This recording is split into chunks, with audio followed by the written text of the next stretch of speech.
Mic check, mic check. Mic check. Is mine on? No. Yeah, press the little. Here, take this.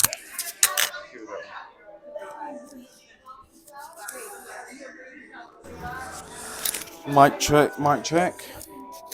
Might be me. Is it coming up? No, yes, Yes, no. coming up. Yeah, Okay, it's cool. coming up. Right, that's recording, right? So we'll Okay. now. So I'm watching you. You check that. Is that angle all right? You're a freight up, so you're okay. You're on a freighter. Yes, if I'm talking to you, because when I talk effectively, look, there's you. I'm sort of talking there, yeah. Okay.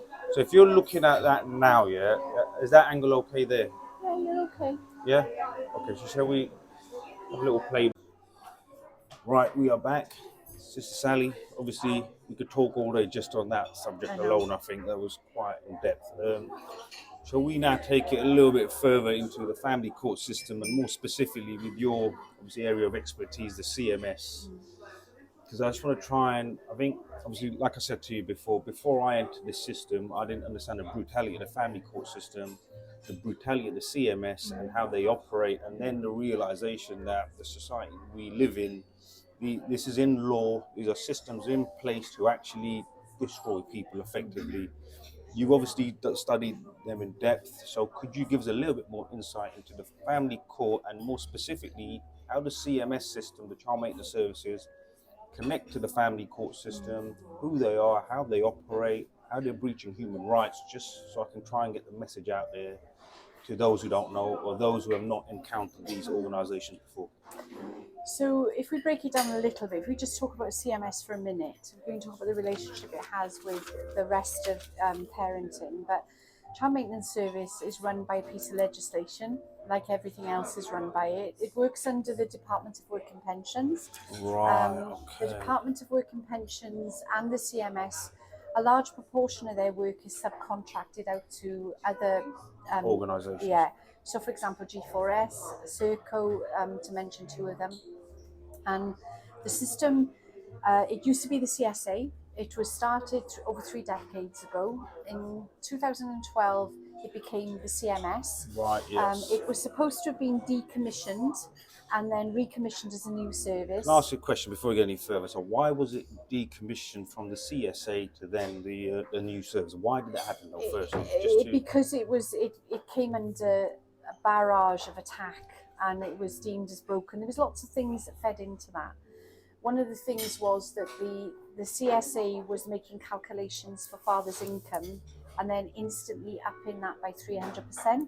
Bloody hell.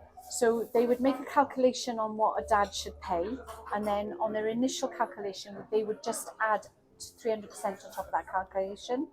And they justified that by saying that they wanted to get engagement. Okay, and that was not the that was the CSA, the original system, right? See, if I go back historically, just from memory, right, when I was a much younger person, when I heard the terms of CSA, though I had no understanding of it, as a person who had no understanding of any of it, didn't have any kids, nothing, never affected me, the message that I received, and this is from society, that CSA is broken, dads are getting away with murder, and dads are not paying. That's what I remember, and that's what I was conditioned to believe. So hence, they now changed, and legislation came in. CMS then came in to fix that because deadbeat dads weren't paying. That's what I remember from memory. Yeah, I'm going back. So that's never changed. So that was the narrative. The deadbeat dads is still the narrative wrapped up in the CSA and CMS.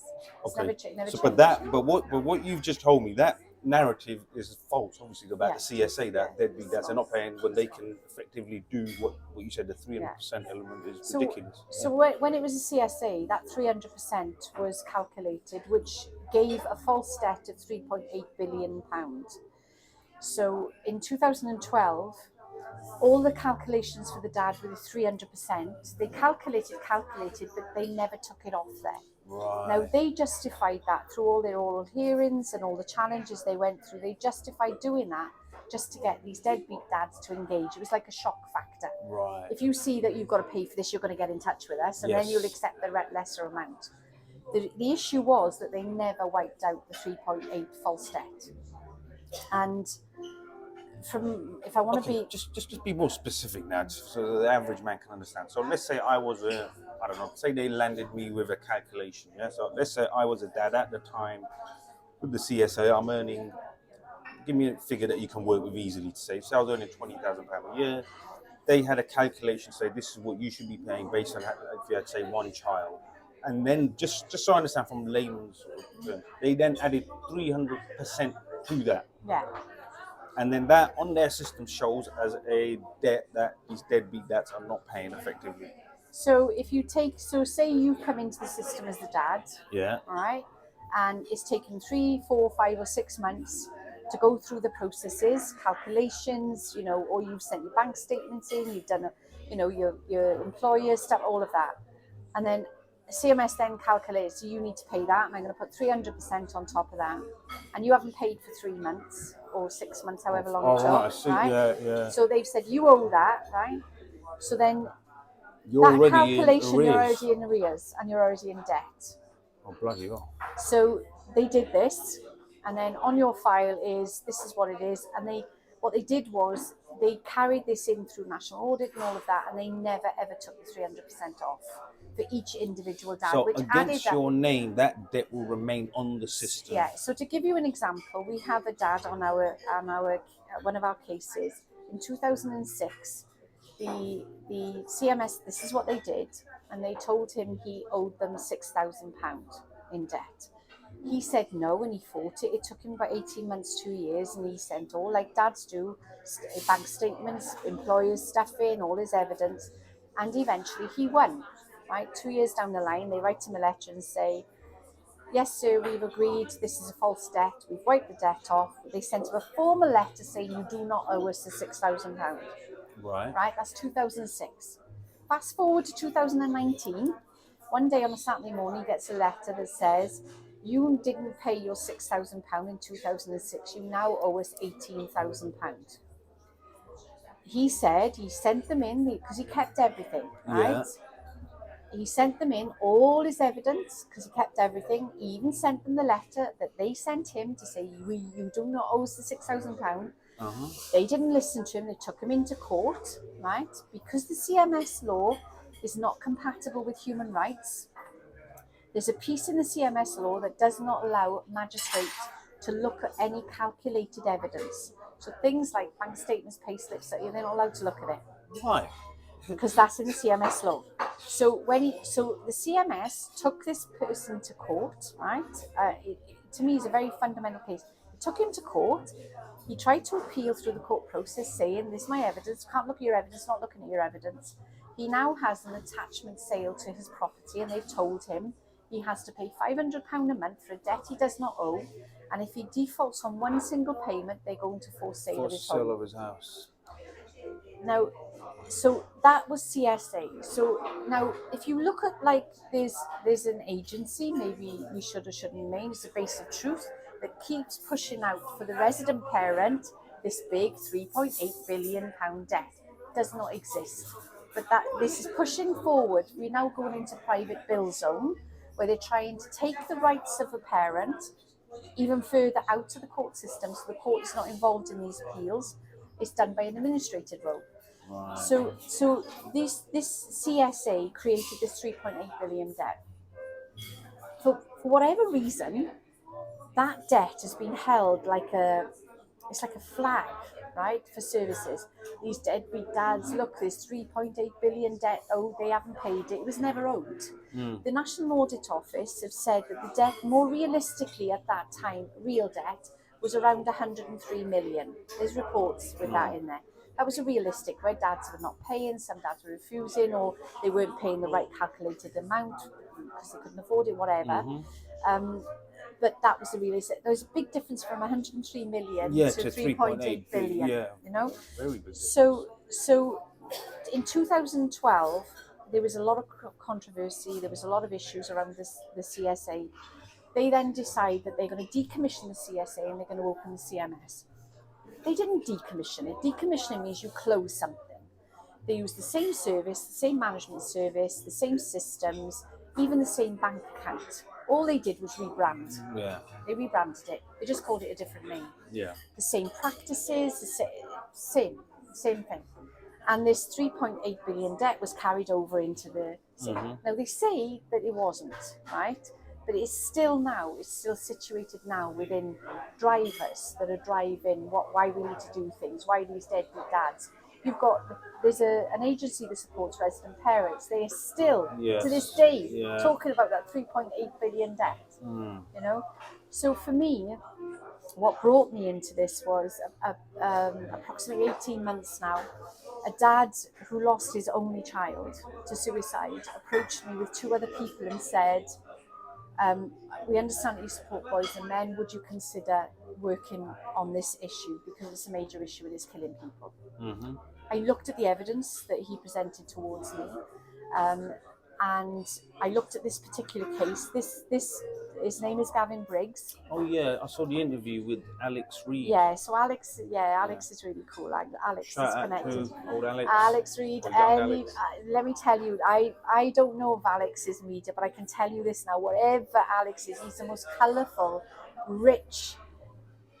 He's a real people person, is Alex, and he's got a real heart of gold, you know. And he's been an absolute pleasure. He's had his own situations around it, but I've exchanged a couple of messages with him on Insta back and forth. Yeah, he supported some of my posts regarding stuff. He's a lovely guy, and I've got a lot of time for him. He's a community man, and he's genuinely interested, you know, in people and what they're struggling with. He's been a great guy. Gavin Briggs. But I remember that interview. Yes, carry on. So Ian lost his only son. Now, at the time, Gavin was earning £52,000 a year. He's an ex-serviceman, ex-army, and he'd come out of services, and he was an engineer. He trained working on trains, earning £52,000 a year. CMS slapped an £18,000 debt on him and a 24 false income, because the patterns of behaviour are they will put a false second income on you, and you get these debts. In Gavin's case, we've proven, we have the evidence is on the table. He did not owe them any money, and he wasn't earning a false income. But what happened was they left him with £160 a month to live off. Yeah. He ended up taking his life. He couldn't cope. He tried telling them. He did the journey. I know that. He did all the journey, and nobody would listen to him. But just want to point out to people that right. I've, like I said, as mentioned to you before, I've had my dealings with the CMS, and it is horrible. And people don't realise. People just assume it's about money. The fact that the way they can violate you is the only way I can explain it. It is a very violating experience dealing with the CMS, with my own dealing with the CMS and the powers they have. They leave you feeling so vulnerable and exposed. And that emotional, psychological trauma is very difficult to explain unless you've understood it. So when people think that someone took their own life, it's because they didn't want to pay or it's a financial. It's not. It's that feeling of being violated and left exposed and vulnerable by an absolute monster who you have no power to fight. That's how it is. But sorry, carry on, sister. You're absolutely right. I mean, without, you know, I've got therapeutic training. I'm educated in therapy. Without a doubt, the tactics they use is psychological warfare. Do they know this? I believe they do. I mean, we have got documentation that shows a systematic approach to what they're doing. I mean, prime example is the falsified debt tend to be between £3,000 and £18,000. My background is in business management, lean practices, ISO 9001, which is connected businesses. It's how you connect departments. So, and I've got a long background in coaching different businesses, and I've got therapeutic education. I'm trained as a coach, and I'm trained in psychotherapy. So when I go look at businesses or structures, I look at the dynamics of the movement. I look at the systems within it and how they talk to you. The system is, for example, we call it the Saturday morning paper letter. So a lot of letters will land on a Saturday morning. Now, what that does to somebody who gets the Saturday morning letter or the Friday morning letter, where they've got a whole weekend of nurturing that, it keeps them psychologically on hyper alert. The text messages on a Saturday or Sunday keep you on edge. The text messages that hit people's phones on a weekend, you know, this is psychological. You know, there is methods behind that, you know, and there is very clear system in place. Yeah, because see, when you coincide that element, and that's just one department, that's the CMS element of it, yeah. And when you're already going through separation, you've not seen your children, you don't know when you're going to see them, you've got allegations slapped against you, you are potentially homeless or living out of a van or walking the streets. When you accumulate all of that, this is the factor that goes on in plain sight. These are laws in plain sight that you don't see and you don't understand until you're in it and you think it can't be. This ain't real. That aspect, again, I'm trying to get that psychological element out to those who have not experienced it, to Yeah, understand it's in plain sight. I That's the know. scary thing. I have never ever. The effect that the CMS has had on me, right, in researching it, working with and leading a team, sharing my knowledge with the team, because we all bring something to the table.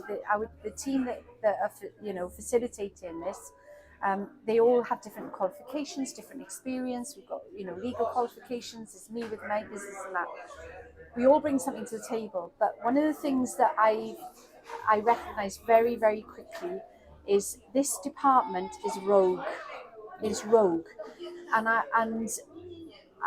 it took me a long time to see whether that was purposefully so or whether it was just a very broken, badly managed department. Okay, yeah. So the research we did was we looked at the patterns of behaviour that come out in managing cases. What's coming out from that? Because when somebody phones up and they're going to get certain responses, they're going to get certain narratives. There's the recipe for the CMS is that there is parameters between the debt, so the figures of debt tend to be within a general parameter. There are some outside of that, but there's generally a middle of the road parameter. It's the same with the falsified secondary income. They are within parameters. You start noticing the first phone call, second phone call, the text messages. For example, we've done research and we've got evidence. I've got a project running at the moment. The questionnaire is on our website. Paying parents and resident parents, we ask you to complete it. Within 3 days, we had 313 responses. Within 1 week, we had over 500 responses. So, which is classed, anything over 360 in terms of academia is deemed as a good questionnaire. Good, so the research is there. So you notice things by doing this, all right? So similar figures, right, for both things. Patterns of behaviour, text messages. One of the things we know is they don't chase the dads who don't pay. They chase the dads who are proven. They chase the dads that have been proven to be compliant. So on our data, what we see in patterns of behaviour is dads will have paid a consistent payment for 2 to 3 years, and then all of a sudden they get a debt letter. So they chase paying dads. This is the point. They're not chasing the ones that are say not paying. They're chasing those that are conforming and playing ball, basically. 2021 and 2022, the CMS deleted £79 million debt, stating that it could not afford to chase the dads who owed that money. It made the choice to delete it. It deleted those accounts before the National Audit Office could go in and audit them. Right. Now, in any management system, finance management system, by law, we're supposed to keep accounts for 6 years, right? An organisation can keep them for 20 years as long as there's a justifiable reason, So the recipe for this organisation is showing me now what we know it's a profit-making agency. It's a government-run agency procured with private contractors that is a profit-making agency. It makes on average around 40 million a year. It was more than that, but let's just figure, the average, £40 million a year. It then gets off the government itself. It gets funded for a few hundred million from government funding going to private procurement, right? We know that is profit making. We know that parents who have got shared care, there is a financial incentive for mum not to give dad or dad not to give mum, right? Because there's a financial incentive. We know that we've got evidence for the people who work there. They have financial incentives for getting dads to pay. Right. This is run as a business, okay? We know that the government deletes debts. It's too expensive for it to chase, and yet it will chase fathers who are paying. Compliant fathers. Compliant fathers. I mean, that's our evidence. We know that there's certain policy and procedure the government is supposed to follow.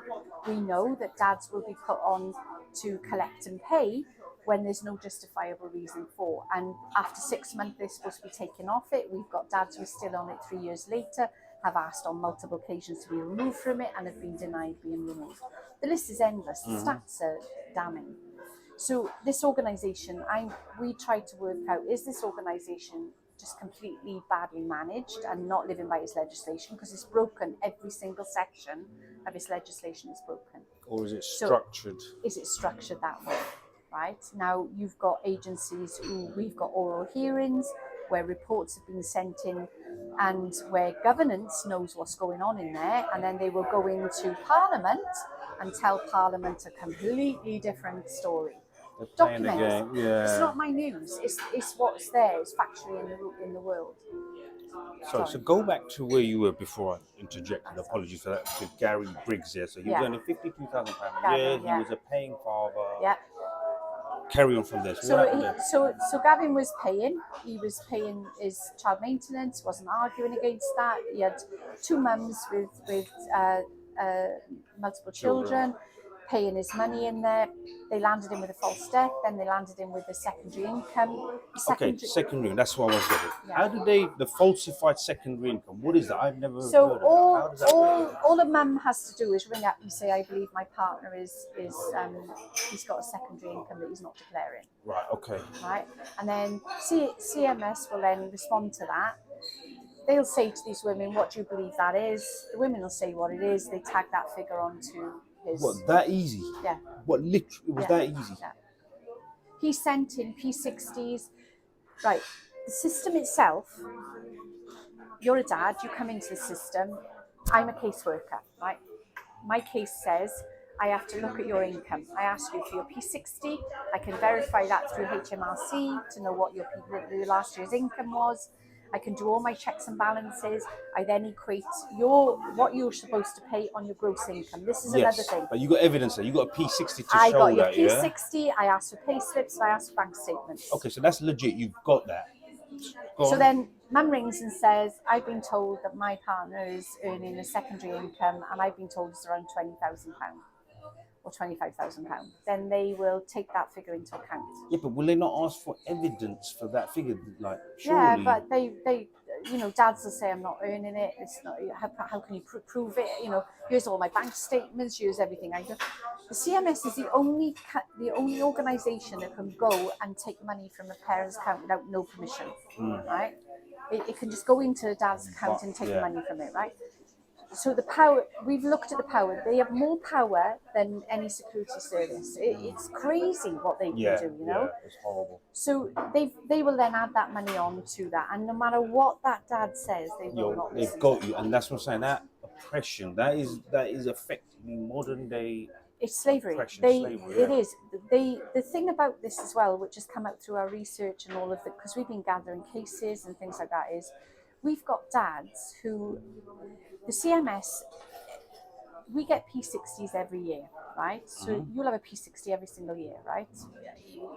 You'll get your annual income, even if you're self-employed, every year from your accounts. They are supposed to go from that annual income. We've got dads where they've cherry-picked which year that they're going to base the calculations on, and some of them go back as far as 2016. And these dads have said, I don't earn that money anymore. Here's my P60. That's how much money, and they completely won't readjust it. I have to say I knew CMS was bad, but this is even worse than I thought. This is horrific. You wouldn't believe how bad they are. You couldn't write this stuff in a drama. No, I agree. It's horrific. You really couldn't write this stuff. So if we go back to Gary Briggs here, so there was a falsified claim, second income put against him, which he obviously claimed I don't have. So they slapped the debt on him based on that effectively non-existent second income. So carry on from there. So he attempted by all means possible to try and challenge this. They didn't listen, wouldn't take his evidence into account. He couldn't cope. By this time he had a lovely relationship with somebody that he adored. She adored him. He was engaged.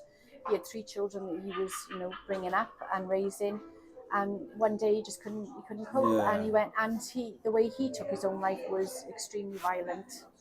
And he left. He was an only child. Yeah. He was an only child, and Sad. his dad Ian is a lovely guy, and again ex-serviceman. He's ex-Air Force, Yeah. and has lost. He says, "I've lost my best friend," because they did everything together. But this is why. This is why we're here. This is why I'm here. Because look, I've got a son. I've got a nephew. I know.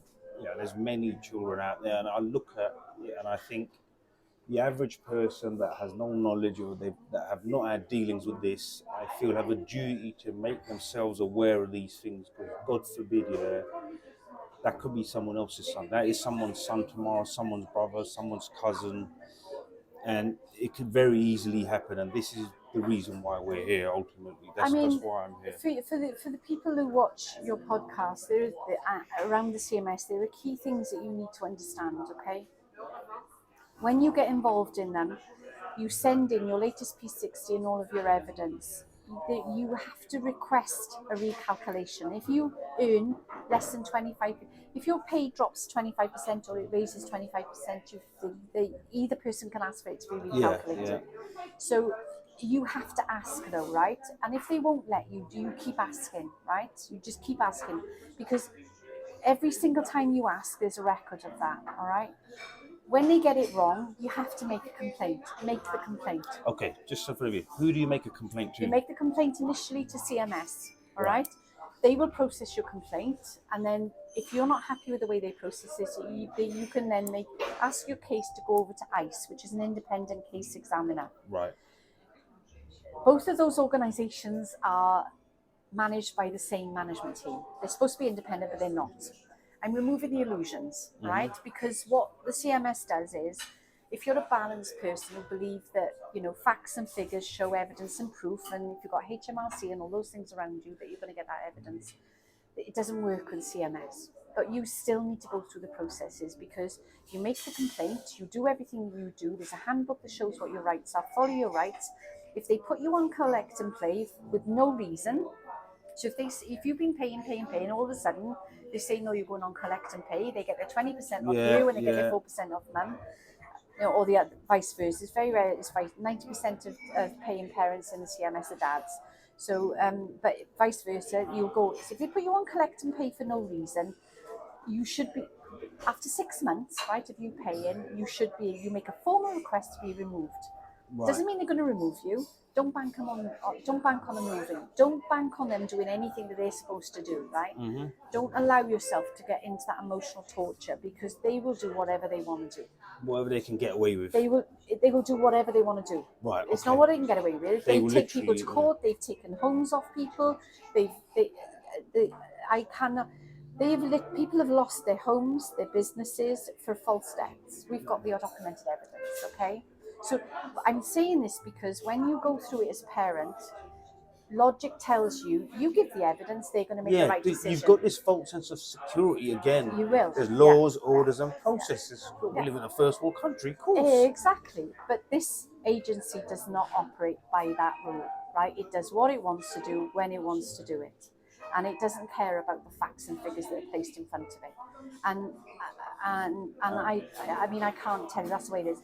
But if you go through the processes, all right, you make a formal request for your file. You make a request for all of the data on your file, including your oral phone calls, your oral records. I advise every parent, when you make a phone call to the CMS, you stick record on your phone and you record your phone call. Yeah. Okay? You get your evidence together. If you know that the CMS are not operating properly, on our website, on the CMS campaign page, there's a form that's called statement. Fill the form in with the statement and get in touch with us, because we are trying to get this stuff. Just to clarify, so get onto Split the Difference's website. On the website. And what's that form again? Child maintenance, under campaigns, you drop down box, you'll see our Northern Ireland violence case, it's UK wide now, violence against boys and men, but the second campaign is the CMS, the Child Maintenance Service. When you open that up, scroll down the page a little bit and you'll see 3 boxes. One has got the recipient parent questionnaire, one is paying parent, and then there's the third one that says statement. It's a basic statement. So you go on there, fill in your personal details, give us a chronological order about what's happened, and then send that in. We're putting a team of volunteers together to look at what these cases are, and we're hoping to support people to be able to get action for them, because we know that this organisation is not operating legally, and we know that for sure. Yeah, definitely. But I'm trying to remove the stress and the pressure, because when you have logic and you do everything the right way, and these people are not listening to you, and they won't listen to you. I don't know anybody they listen to, even recipient parents. One of the things that's come out from our research is paying dads are paying money into the account, but mums are not receiving it.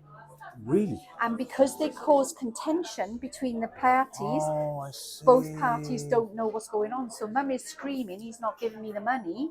Dad is saying I am. And when we look at the records, dad is paying, mum's just not getting. So the same as the whole family court machine. Create acrimony. Acrimony creates good business, power level.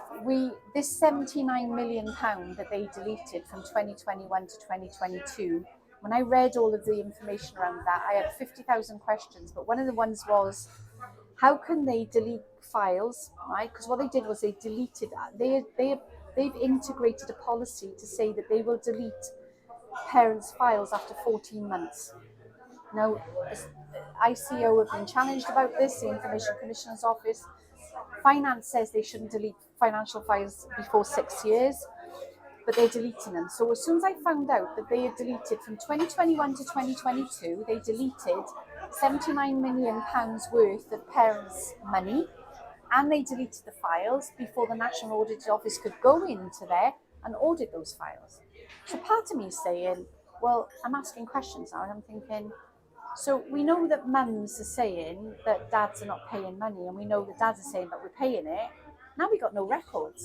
Oh, right, I see. Because they've deleted all the files.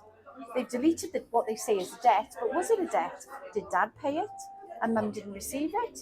How do we know that now? Because they've deleted 79.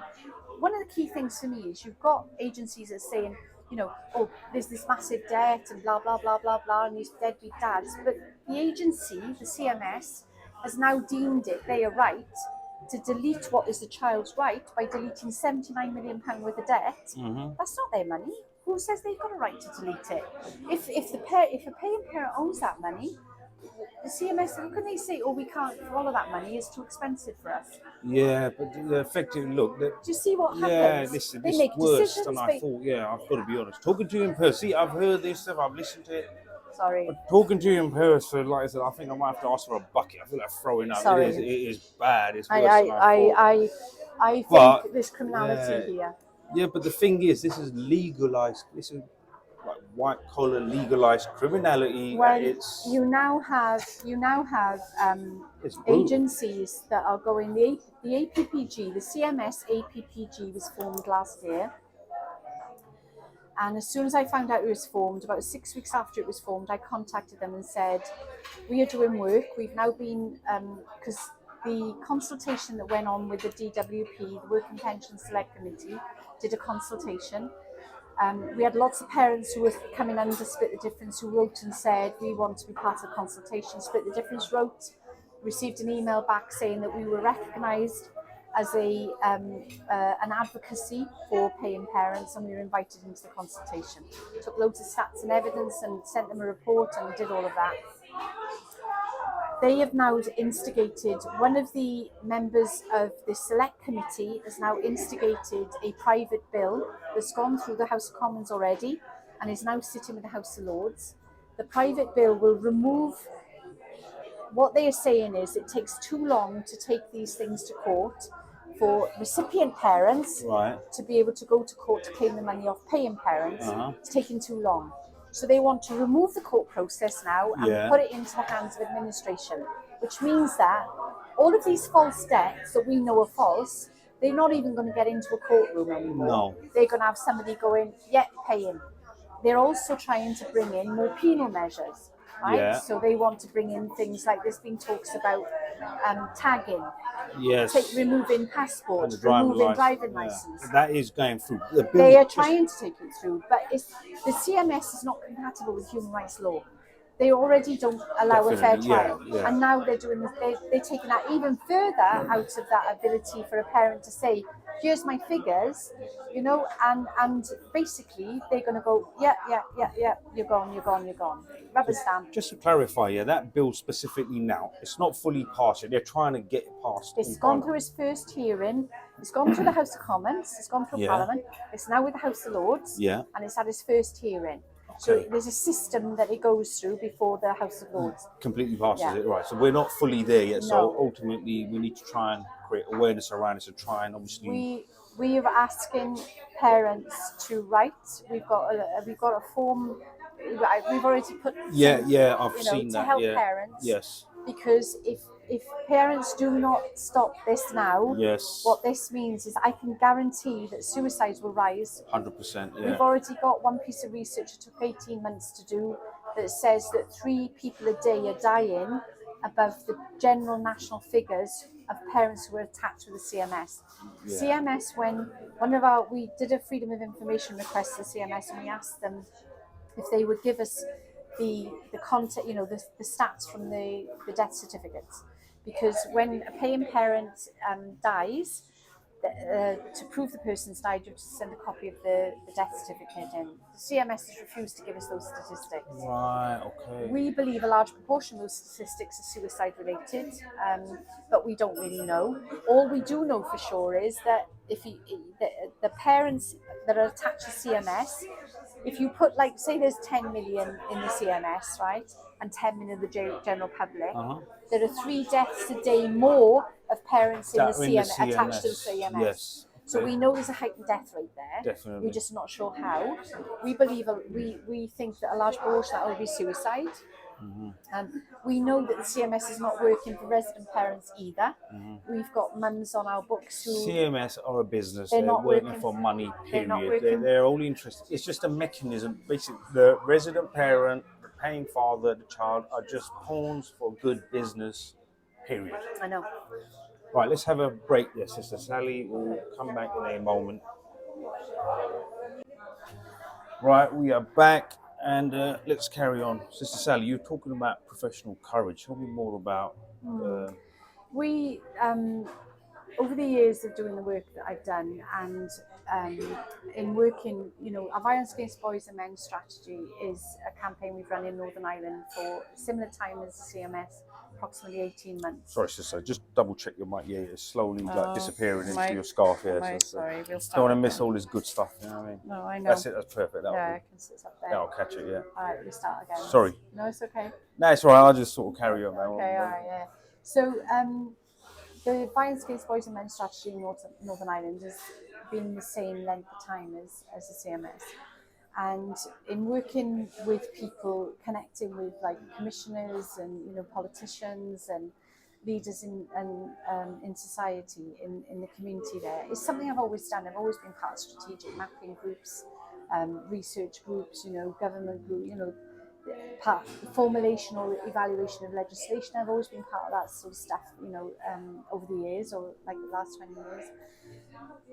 But the research I did for the 6 years, when I first started connecting with people, if you try to talk to somebody about men and boys issue, I mean, it used to be quite comical to see, like, I read Welsh Assembly members would say to me, okay, Sally, I see the stats, I see the evidence, but if I put my head above that parapet, my career's dead, because of supporting men and boys issues or whatever. And it's a narrative that I've seen for the last 6 years. I've seen, thankfully, over the last 2 years, I'm seeing there's a definite change. There's a definite trend to be more listened to, more, okay, I get it, all right, what do we need to do? We do need to be mindful. The narrative is definitely changing, and lots of people working as I am are saying the same thing, so it's not just me noticing it. But in terms of, working in frontline services, trying to formulate spending, fiscal management and all of that, I'm still having to say to people, this is your job. Doesn't matter, there's one commissioner in Northern Ireland they brought their narrative into it, and they believe their narrative should take precedence, and that's all. When I know that legally, and through their own governance and their own strategies and their own policies and all of that, Their narrative is not a personal narrative. It is guided by legislation and law. And so we need to challenge this. Now, split is a critical friend, right? Because I used to think everybody knew. You can get, if you want a conspiracy theory, you can get so far up the ladder with these things and you think these people must know. They must know they're discriminating, right? They must know. And for sure, some people do. But there is a massive population of professionals who don't know. They've bought into this narrative that men, have it all and women have nothing. They bought into a falsehood, because it is that, and they genuinely don't know. So I spend a lot of my time saying, did you know this? Did you know that? So back about 4 years ago, I'd been a critical friend for Welsh Government.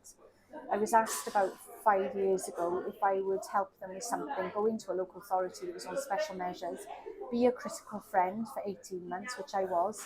And the critical friend role is about looking at what's going on, what's the management structure, and then feeding into that and saying, okay, I can see that's going on. Have you thought it might be because of that? Because you're an outside person, you can get that bird's eye view. So with Split the Difference, I decided to set it up like that. I wanted to be a critical friend. I didn't want to be somebody that went in there with guns blazing, saying, you. That didn't serve anybody. I wanted to go in there and say, look, this is the way it is. And it is your role. It is it's the agency's role, it's the legal role, it is your role to serve the community, right? Because we work with statutory services, voluntary services, and I noticed that there was a lack of courage, there was a lack of professional courage. So when you go into services, statutory or whatever, a large proportion of these people, even if they didn't go in there educated, in their job role, they become educated and they become seasoned in their practice. And they live by a set of protocols, policies and procedures, professional protocols. If you're a social worker, if you're a lawyer, if you're a counsellor, you are designed to sit by a professional code of conduct.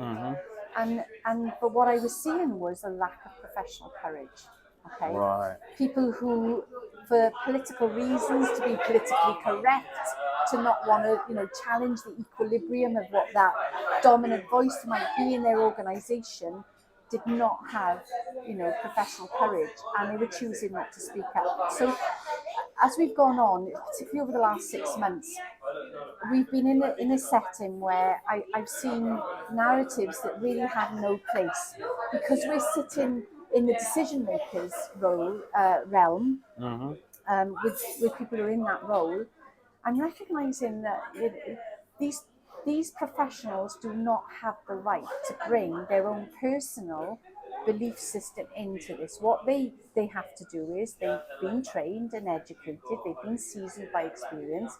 What they need to do is understand that they are serving community. And we are lucky because there are 50% of our communities are men and 50% are women. That's fact.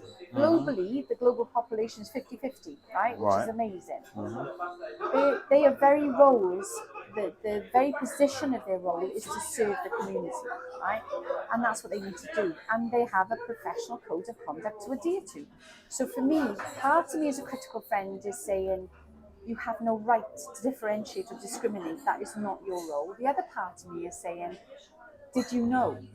Did you know that 30% of boys are failing in school above girls? Did you know 25% of dropouts from university are young men?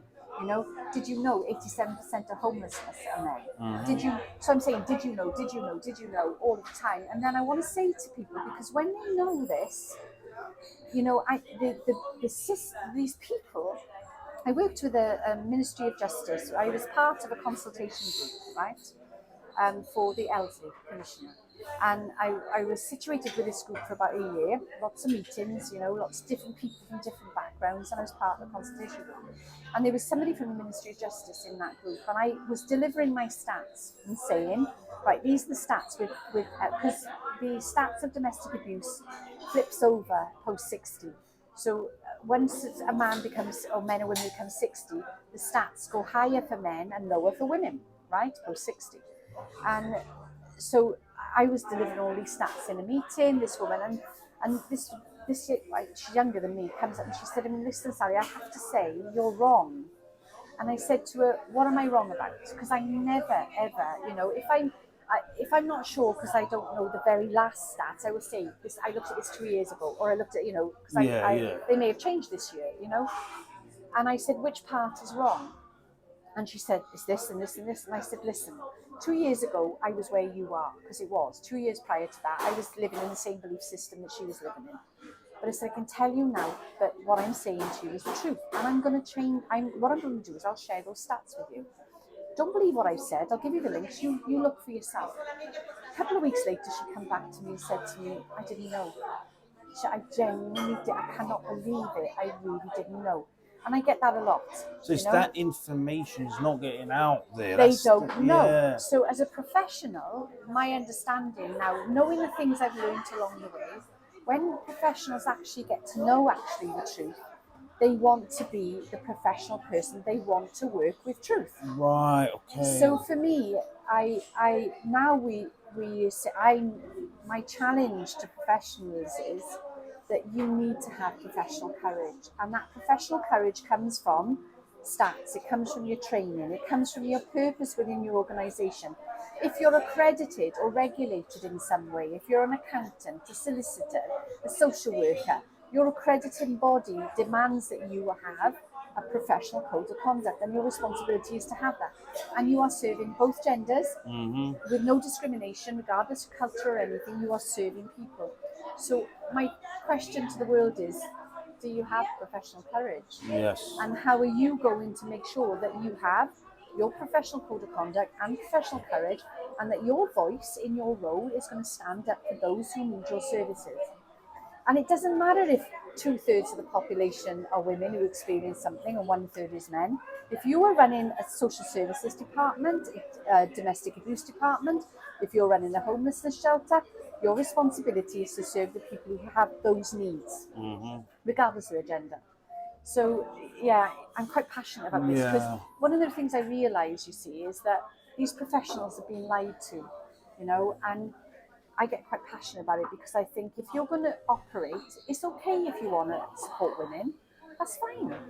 Of course, women will identify with women better, same as men will identify with men better. With that argument, I always say to people, I've got 2 daughters. I've lost count, 8, 9, maybe 10 nieces. Yeah. So I support that. This is what I'm saying. Yeah, I know. Everybody I've got sisters, so we're all in the same boat. It's not about men or women. This is the point. I know. I believe, you see, that our professional courage is deemed from all of the I've said to you. But I think that, we are required to look at the issue, right? Yes. As a professional, you're not looking at the gender, the colour, the religion, whatever. You acknowledge that there's differences in this world, but it's the issue you need to focus on. Yes. So if somebody comes towards you and says, I'm experiencing domestic abuse, regardless of who they are, you need to respond to the domestic abuse. Yes. If they come and say, I'm struggling with homelessness or debt or whatever, you need to look at the issue that's presenting itself and work with the issue. That's your job. Yes. 100%, that's your job. Yeah. And so we're asking people to look at their professional courage. No, that is bang on, because what I say to those who maybe like myself years ago, ignorant to all of these things, now that I'm number one going through the system, there's that aspect of it. But I have children, I have nephews, nieces. It will affect them. They are going to be faced to the same systems tomorrow. So it falls on a duty to everyone to educate themselves, make themselves aware, and to help bring change for the sake of your own children and the next generations to come. So yeah, I believe that duty falls on everyone. Yes. I mean, you're a dad that's going through this. I mean, how does it feel to you to have to negotiate these services all the time, to knock the door, to open up and? The only way I can describe, like I said, my own feeling, you are up against such a monster, and the fact that, like I said previously, and I've said in previous videos, and I'll say it again, if you saw an injured dog on the street, we could call someone. They will come take the dog away, the RSPCA, whichever organization it is. They will give it housing. They will give it food, shelter, medication. They will bring it back to good health, and they will put it up for adoption. As a man, and I don't even say it as a joke, you're a man on the street now. I made a video recently about homeless people living under a bridge, guys sleeping under the bridge. reality is I know how we got there. I've walked with these people. I've seen the system turn on me and it turns against you. The family court machine, the CMS, that whole system and this society, the fabric of this society that we live in where we think we're protected from certain things. You have no rights. Once you are thrown out into the wilderness by the system, you have no rights whatsoever. And potentially you could end up living like that easily. And I'm a man, like I said to you previously, I am an engineer. I've earned good money. I've earned six figures before. So I've gone from earning six figures to nothing. I'm literally out, left, abandoned. How does that happen overnight? Overnight. So I've seen the system and I can see how it happens. But how does it make you feel? Soul destroying, absolutely soul destroying. And you get to the point where when I say feel, you feel broken. You feel broken because you are broken to the point where you no longer want to continue in this society. I have experienced that. I have been there and I've seen the depths of that darkness. And when you are there, you are completely alone. Because like you said, the services, society, the whole system, there's nothing, there's no one you can reach out to. There is no one that can give you that olive branch and a little bit of support. You are broken, isolated, alone, abandoned. And unfortunately, not everyone has the capability and strength to see it through, straight up. For me, professionals need to recognise that, right? Yes. And they need, as an individual, I take responsibility for my professionalism. I have done my own continuous professional development. If I see something I need to know professionally, I govern my professionalism and I take the training. I get the knowledge. I mean, professionals, there's two types of professionals. You're either going to listen to this community narrative or you're going to fact check. Yes. Don't fact check what's coming out of your organisation. Dive into it. Don't go on layer one. You look at layer one of the stats and they're not real. You go down layer two, they're still not real. You've got to dive in. Where do my stats come from? Where does my evidence come from? Don't listen to me. Don't listen to Women's Aid. Don't listen to any of the agencies.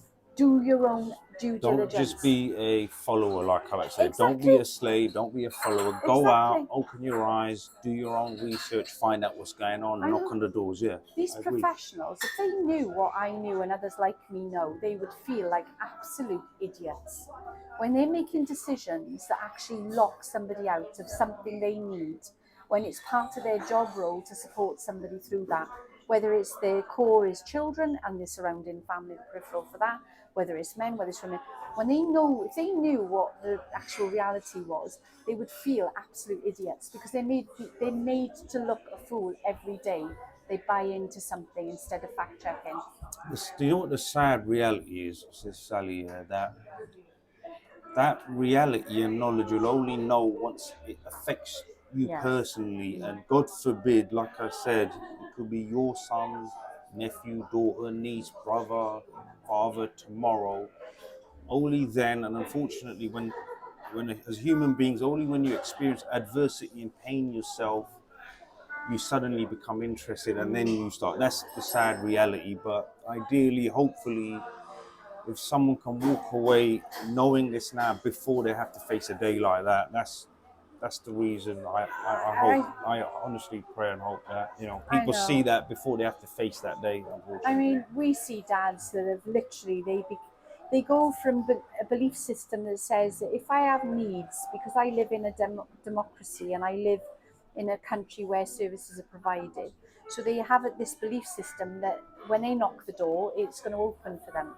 And then when they get to the point where they've got to knock the door and they realise actually instantly they're seen as a perpetrator in all of those services, they are the risk, right? Yes. And when they knock that door and they hit it, what we know and what we see is whatever's going on in their life that they're struggling with, whether they are victims of abuse or whether they've been kicked out or something's happened to them, as soon as they knock the door of that services, they are re-traumatized by whatever's leading them there. Yes. And on a scale between 1 to 10, the feeling from the services is escalated past what the original thing was. Yes, you know what? You've articulated that very well. Yes. Yeah, it is the experience from services is far greater in impact for them than the original reason why they knocked the door. You can survive the trauma of what you ended up in, but the way you're treated by the services is enough to push you over the edge. That's what it does. Yes, 100%. I mean, in the CMS, The last time I looked at the figures, it was just over 500 responses to it, and the figures on the stats for that were 99% of the people had considered suicide. 99%. In fact, it was something like 498 had considered suicide, and I think it was figures were something like 512 the last time I looked at it. And so it's like it's 99.99 like percent had considered suicide. 60% of the paying parents had lost their job or employment because of the pressure of CMS. So you've got parents who could have paid, were now unemployed. Exactly. Yes. Homelessness. The stats of that are so damning. So you've got a system that is not just taking what was an issue, it has now increased that issue. I really would, if there's a forensic accountant out in this world who would really like to drill down into the cost, one, of domestic abuse services and family court, and two, of the CMS on the peripheral responsibilities. So things like people losing their jobs, becoming homeless, all those things, on what our CMS does, I am sure it will go into billions. Yes, definitely. Because by the figures we've got, it's incredible. The impact assessment from the figures is incredible.